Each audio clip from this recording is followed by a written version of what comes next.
নমস্কার, বাংলার কুরুক্ষেত্রে আপনাদের স্বাগত। এবারের ভোট নানা দিক থেকে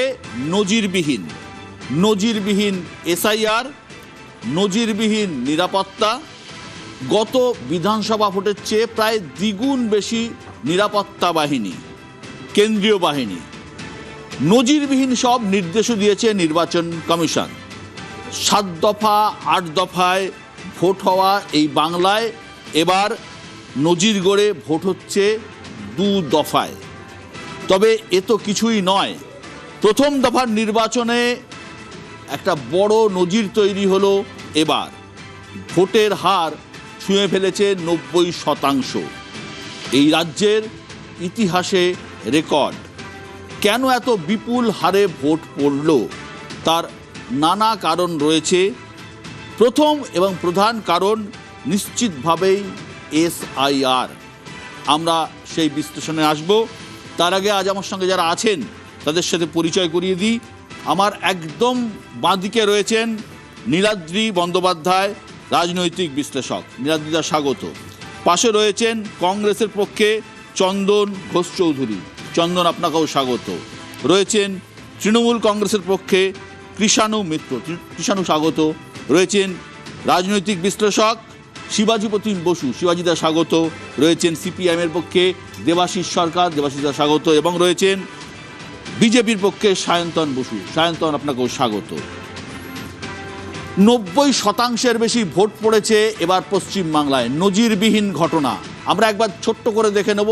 এই মুহূর্তে ঘড়ির কাঁটা 7টা বেজেছে। 6টা অবধি ভোট হয়েছে। 5টা পর্যন্ত শতাংশের হারে 90%। আরও কয়েক শতাংশ ভোট হয়তো বাড়বে। আমার নিজের ধারণা এই শতাংশটা 92 থেকে 94% মধ্যে যাবে।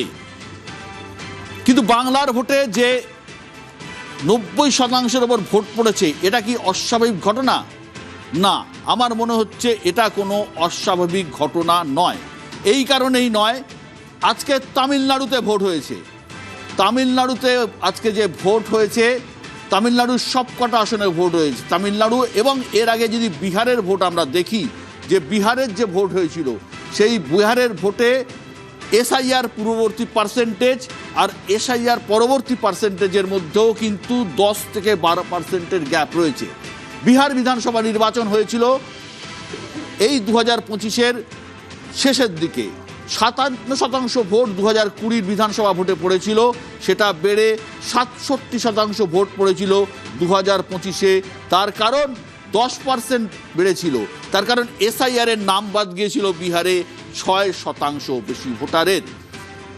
আমরা যদি বাংলার ক্ষেত্রে দেখি, বাংলার ক্ষেত্রে প্রায় 13% ভোটারের নাম বাদ গিয়েছে। 13% ভোটারের নাম বাদ যাওয়ার পরও প্রধানত পশ্চিম বাংলায় ভোট যেটা হয়, সে ভোট আমরা যা দেখে এসেছি 80 থেকে 84%-এর মধ্যে থাকে। 2011 নির্বাচনে 84% ভোট ছিল, 2016 নির্বাচনে 82% ভোট ছিল, 2021 নির্বাচনে 83% ভোট ছিল। সুতরাং 80 থেকে 84-র মধ্যেই শতাংশ ঘোরাফেরা করে। এবার যদি সেটা 92 থেকে 94 হয়, সেটা কিন্তু অস্বাভাবিক কিছু নয়। এই কারণেই নয়, বাংলায় 13% লোকের ভোট বাদ, 13% ভোট বাদ গেছে। আমি তামিলনাড়ুতে একবার দেখব। তামিলনাড়ুতে ভোটের হার 2021 ছিল 74%, 2026-এ 82%, আর এসআইআর-এর নাম বাদ গেছে 11%। সুতরাং 10% করে ভোটের হার কিন্তু প্রত্যেকটা রাজ্যে বাড়ছে এসআইআর পরবর্তী সময়ে।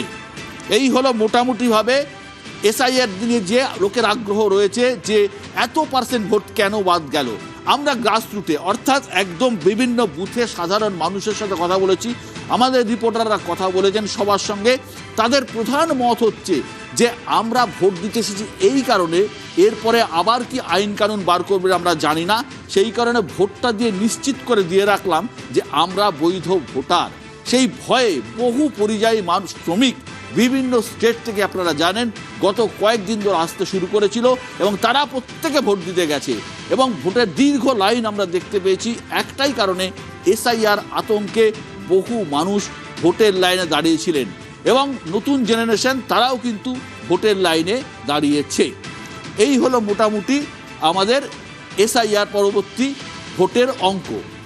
এ বাদে আজকে গোটা পশ্চিমবঙ্গে ভোট মোটামুটিভাবে শান্তিপূর্ণ হয়েছে। আমরা পশ্চিমবঙ্গের যে ভোট দেখে অভ্যস্ত, আজকে তার সেরকম কিছু ছিল না। কোথাও বোমা পড়েনি, কোথাও গুলি চলেনি, কোথাও মৃত্যু হয়নি। এর আগে মুর্শিদাবাদে ভোটের দিন মানে অশান্তি। আমরা ডোমকলে দেখেছিলাম একদিনে 42 জন লোকের মৃত্যু হয়েছিল একটি ভোটকে কেন্দ্র করে। সেই জায়গায় আজকে মোটামুটিভাবে শান্তিপূর্ণ ভোট হয়েছে সারা পশ্চিমবঙ্গ জুড়ে। হ্যাঁ, ব্যতিক্রম একটাই জায়গা, হালকা অশান্তি, ইট ছোঁড়াছুড়ি, গাড়ি ভাঙচুর, যেটা খুব একটা বড় ঘটনা নয়, এবং সেটা মুর্শিদাবাদে, এবং সেটা নওদায়। যাকে কেন্দ্র করে ঘটেছে তিনি এই মুহূর্তে আমার সঙ্গে, হুমায়ুন কবির। হুমায়ুন শুনতে পাচ্ছেন? বলুন দাদা, কি হলো আজকে সারাদিন? তো দেখলাম আপনি খবরের শিরোনামে দৌড়চ্ছেন, ছুটে বেড়াচ্ছেন, গাড়ি ভাঙচুর হচ্ছে। মোটামুটি ভালোই কেটেছে দাদা, ভালোই কেটেছে। হ্যাঁ, কিছু দুষ্কৃতী আছে, কিছু লুম্পেন আছে, কিছু তোলাবাজ আছে নেতা, যারা টিএমসির নেতৃত্ব দেয় নওদায়। সেই সমস্ত গুন্ডা বাহিনী নিয়ে প্রথমে রাত ভোর, গত রাত্রে পুলিশকে সঙ্গে নিয়ে, নওদার পুলিশের একটা অংশকে সঙ্গে নিয়ে রাত ভোর দুটো বুথ, যেটা শিবনগর, নওদা পঞ্চায়েতের শিবনগর দুটো বুথ, স্কুলে বুথ, সেই স্কুলের 9 এবং 10 নম্বর বুথ, সেখানে এত ভীত সন্তুষ্ট করেছিল রাত্রিবেলায়, যারা কেউ নিজেরা আমাদের পার্টির পক্ষ থেকে আমাদের ক্যান্ডিডেট হিসেবে যে এজেন্ট দিয়েছিলাম, সে এজেন্ট ভয় পেয়ে যেতে চায়নি। তো আমি 10টার আগে পৌঁছাই, তাদের 2 জন এজেন্টকেই সেখানে যথারীতি প্রিজাইডিং অফিসারের কাছে বলে 10টার মধ্যে তাদেরকে ওখানে নিয়োগ করে দিই। নিয়োগ করে দিয়ে যখন বেরিয়ে আসি, তখন additional SP headquarter Baharampur Majid Khan, তার নেতৃত্বে নওদা পুলিশের বিশাল বাহিনী অফিসার এবং সেখানে কেন্দ্রীয় বাহিনীর সিআরপিএফ জওয়ানরা প্রেজেন্ট থেকে ওখানকার ওই যে নেতা ব্লক সভাপতি যে হাবিব মাস্টার ওরফে শফিউজ্জামান, সে গুন্ডা বাহিনী নিয়ে আবার অতর্কিতে আমাদের বিরুদ্ধে সোচ্চার হয়, এবং যেখানে ঢুকাই উচিত নাই তাদের, প্রশাসনের আগেই উচিত ছিল তাকে 100 গজের বাইরে রাখা। আর সে যে জটিলতা 144কে অগ্রাহ্য করে সে রাত্রে ভোর, যেটা হুমায়ুন কমিশনের ভূমিকায় আপনি কি খুশি? হুমায়ুন কমিশনের ভূমিকায় আপনি কি খুশি? কমিশনের ভূমিকায় আমি যথেষ্টই খুশি, এবং কমিশন সঠিক সিদ্ধান্ত, যে চ্যালেঞ্জ নিয়েছিল গত 2021-এ 8 দফা, 2024-এ 7 দফা, আর 2026-এ 2 দফা, আজকে যে 152টা সিটে ভোট ছিল, তার মধ্যে মুর্শিদাবাদ একটি বড় জেলা, যার সিট সংখ্যা 22। আপনি দুটো কেন্দ্রে লড়ছেন, রেজিনগর, নওদা, একটাতেও জিততে পারবেন কি? হ্যাঁ, দুটোতেই 50,000-এর উপরে মার্জিন রেখে তৃণমূলকে হারিয়ে দিয়েছি। 4 মে গণনা কেন্দ্রে থেকে রিপোর্ট পেয়ে যাবেন যে রেজিনগরে 80 থেকে 85,000 ভোটের মার্জিনে জিতব, আর নওদাতে 70,000 থেকে 75,000-এর মার্জিনে। 182টা কেন্দ্রে প্রার্থী দিয়েছেন। ভোটের আগে তো বহু প্রার্থী তৃণমূলে চলে যাচ্ছেন, অন্য দলে চলে যাচ্ছেন। 182 দিতেই পারিনি। আমাদের দলে একটা গদ্দার ঢুকেছিল, বসিরহাটের পীরজাদা খুবাই আমিন।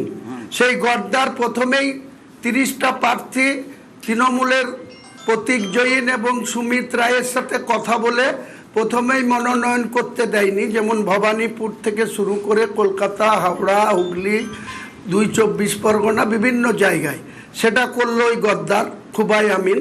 তারপরে যখন 9 এপ্রিল, যখন লাস্ট ফেজের ভোটের উইথড্র ডেট বা পার হয়ে গেল, তারপরেও আমার প্রার্থী ছিল 142টা প্রার্থীর মধ্যে, তারপরেও 25 জন প্রার্থীকে পারচেজ করেছে তৃণমূল কংগ্রেস। সুমিত রায়ের নেতৃত্ব দিয়েছে, প্রতীক জৈনদের মাধ্যমে কোনো প্রার্থীকে 30 লাখ, কোনো প্রার্থীকে 25 লাখ, কোনো প্রার্থীকে, আমার শুধু আম জনতা উন্নয়নের প্রার্থী তালিকায় নাম ওঠানোর পরে তাদের মনোনয়ন করতে 10,000 টাকা ডিসিআর আর 5,000 টাকা অ্যাডভোকেটের খরচা। আমি বুঝতে পারছি হুমায়ুন, আপনি ভোটের আগে একটা হেলিকপ্টার ভাড়া করেছিলেন, ভোটের আগে একটা হেলিকপ্টার ভাড়া করেছিলেন, শোনা যায় হেলিকপ্টার নাকি একদিনের পর আর মানে ওড়ার পারমিশনই পায়নি, হেলিকপ্টার নাকি বসে বসে পয়সা নিয়ে চলে গেছে। আপনি কি প্রচারে হ্যাঁ? প্রচন্ডভাবে শাসক দলের গা জ্বলছিল।